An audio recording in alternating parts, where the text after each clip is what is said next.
uncovered my husband's crime after 10 years of marriage. Now he's in prison. My name is Savannah. I'm 38, and for 10 years I gave my heart and soul to a man I thought I knew. Turns out I didn't know him at all. This is a story about a marriage built on lies, a secret buried in the dust of an attic, and a truth that shattered my world like glass. It's about love, betrayal, the kind of fear that claws at your chest, and the slow, painful climb back to myself. It all started in Chicago at a friend's rooftop party under a sky streaked with twilight. I was 27, still piecing myself together after Noah. Noah was a wildfire. Charismatic, hot-headed, unpredictable. Our relationship was a storm. Late-night calls, tears, sex in the park under pouring rain, fights at 3 a.m, passion teetering on the edge of hysteria. We couldn't live with each other, and we couldn't live without each other. It ended when he vanished. No words, no goodbye, no trace. I drowned in that pain for months, learning to breathe without him until I met Jason. Jason was the opposite. Calm, dependable, with a warm smile that felt like safety. At that party, he walked up with a glass of wine and asked why I was standing off to the side. I lied, said I was just taking in the view. He didn't push, but his eyes, dark, steady, seemed to see right through me. We got to talking and I felt the knot in my chest, the one I'd carried since Noah, start to loosen. He wasn't the kind of guy to make your heart race, but he was like a warm blanket on a cold day. I thought that's what real love was supposed to be. We started dating, slowly but deeply. A year later, we moved in together. 2 years after that, we got married. Then came our son, Liam, and our daughter, Emma. We bought a house in the suburbs, old, with creaky hardwood floors, a squeaky attic staircase, and a faint smell of damp in the corners. Weekends were for park trips, evenings for Netflix binges, holidays for hosting friends. Everything was normal. Picture, perfect, family. I thought Noah was gone, erased from my life. But the past doesn't leave. It hides like dust in the corners waiting. Everything changed the night before Liam's 6th birthday. I wanted to make a slideshow of old family videos for the party. I climbed up to the attic, where it smelled of mildew and old wood, and dug through a box of Jason's stuff. Old camcorder, dusty tapes, tangled cords. I hooked the camera to my laptop and started watching. Baby giggles, Liam's first steps, our picnics. Then a video that froze my blood. Jason, alone in his car, in the dark. His face lit only by his phone screen. His voice was low, tight. He needs to back off. I'll see this through. She'll never know. And then, almost a whisper, Savannah will never know. The timestamp matched the week Noah disappeared. The world tilted. I watched it over and over, my hands shaking. What did he mean? Who was he? What was he seeing through, and why my name? I tried to remember that week. Noah had texted me, said he wanted to meet, to talk about us. I waited at a cafe, but he never showed. His phone went dead. Forever.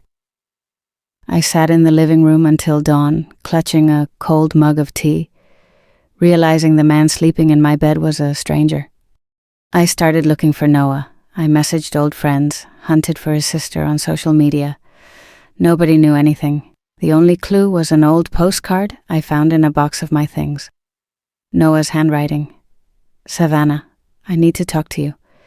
It's important. I'm sorry for everything. Dated the day before he vanished. I held it until the paper crumpled in my hands. What did he want to say? Why didn't he show? I started watching Jason. Noticed the little things. How he locked his phone with a passcode I didn't know.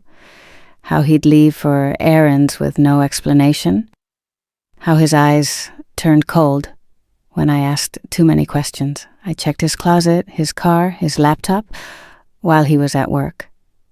Nothing. Until I found an old GPS navigator in his glove box. The history showed a route to a forest 40 miles out of town. The date matched Noah's disappearance. I drove there alone. The road twisted through fields, then plunged into a forest where the trees closed in like a dark canopy. The cabin was off the path, lopsided, windows smashed. Inside it reeked of rot and damp.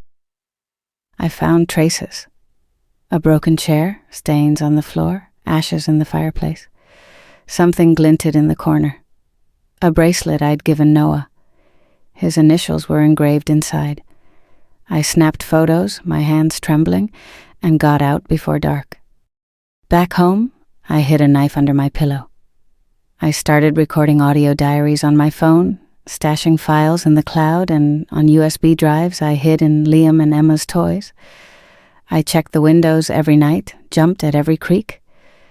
My fear was a living thing, a shadow trailing me. Jason sensed something was off. At first, he'd joke, ask why I was so jumpy. Then he got irritable. One night, he grabbed my arm so hard it bruised. Another night, he whispered, "If you go to the cops, I'll take the kids. You'll never see them again." His voice was like ice, and I believed every word. The fear for my kids became my worst nightmare. One day I came home from the grocery store and found Emma gone from her room. I tore through the house, heart pounding like a drum. I found her in the backyard, playing with her doll, Jason standing nearby. He smiled, but his eyes were dark, empty. "She wanted to play outside," he said. I grabbed her and pulled her inside, feeling his gaze burn into my back. That night, I didn't sleep, holding her hand as she slept. I started to think he was using the kids to keep me trapped. One day, I found a note in his jacket pocket, a scrap of paper folded twice, an address for a motel in the next state, and the words, "She's getting close. Make sure it's clean." I photographed it and drove to the address. The motel was cheap, its neon sign flickering in the night. I parked across the street, watching. An hour later, Jason walked out of a room with a woman, tall, short, dark hair. She hugged him and they got into his car. I followed them to a gas station where she handed him a package, small but heavy. I couldn't get closer, but I took a picture, forgetting to turn off the flash. Jason spun around, our eyes locked through the windshield. He knew. I sped home, my heart hammering. I packed a bag, passports, cash, clothes for the kids, but he got back before I could leave. The door slammed, his footsteps heavy. "Savannah, we need to talk," he said, his voice cold as frost. I grabbed my phone, but he snatched it from my hands. "You're going to ruin everything," he said. "Our family, our life. Is that what you want?" I lied, said I didn't know anything. He stared at me, too long, his hand clamping my wrist until it hurt. "You won't do anything stupid, will you?" he whispered. I nodded, choking on fear. He left the next morning. No note, no call. His car was gone, so was his passport. The next month was hell. I lived on edge, jumping at every sound. I wrote instructions for the kids. What to do if I disappeared, where to run, who to call. I changed the locks, installed cameras. But the fear didn't fade. One night, I found a note slipped under the door. "Stop digging." It wasn't his handwriting, but I knew it was from him. I stopped letting the kids go to school, hired a nanny I vetted 3 times over. I was terrified he'd come back, terrified he'd take them. But fear turned to anger. I deserved the truth. I found his old laptop hidden in the basement, I cracked the password. Our wedding date. There were files, dozens, hundreds, recordings of my conversations, my calls, even videos from cameras in our house. He'd been watching me for years, every step, every word. I wasn't a wife, I was a project. One file had messages with the woman from the motel. Her name was Claire. She wrote, "She's too close. We need to end this." Jason replied, "I'll handle it." I copied everything to a USB drive and sent a copy to a friend I trusted. It was my lifeline. The police called a month later. They found him in that same motel. He didn't resist. At the station, he stayed silent, but the evidence spoke. Recordings, photos from the cabin, Noah's bracelet. The police found DNA in the cabin. It matched Noah's. They found Claire too. She was his accomplice, helped cover his tracks. Her testimony sealed it. She told them how Jason lured Noah to the cabin, how it ended. "He was obsessed with you," she told me at the trial, eyes on the floor. "He couldn't let Noah come back." At the trial, his lawyer tried to paint him as the victim. Accident, self-defense, jealousy. I told my story over and over about the video, the note, the motel, the cabin, the threats. I played the recordings where he threatened to take the kids. I described the fear, sleeping with a knife, checking windows. My voice broke, but I kept going. In the courthouse hallway, Noah's mom hugged me. She didn't speak, but her embrace said everything. I tried to move on, change the locks, got a new job, moved the kids to a new school.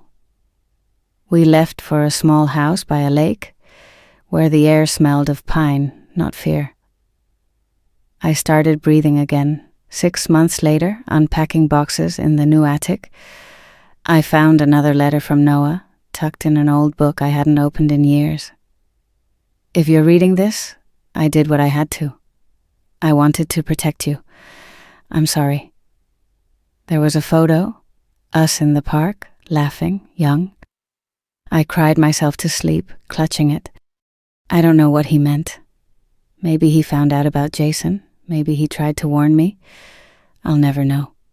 Noah came to me in a dream recently.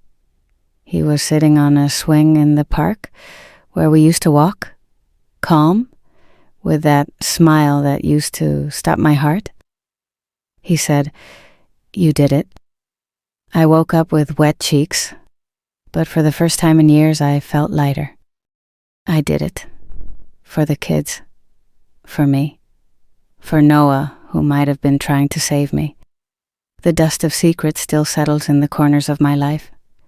I watched Liam and Emma laugh, play, carefree, and I know I did this for them. Every day, I learned to live without fear, without shadows, without the dust of the past. But sometimes in the quiet of the night, I hear the attic stairs creak, and I check the windows. Have you ever feared for your life? Share your story.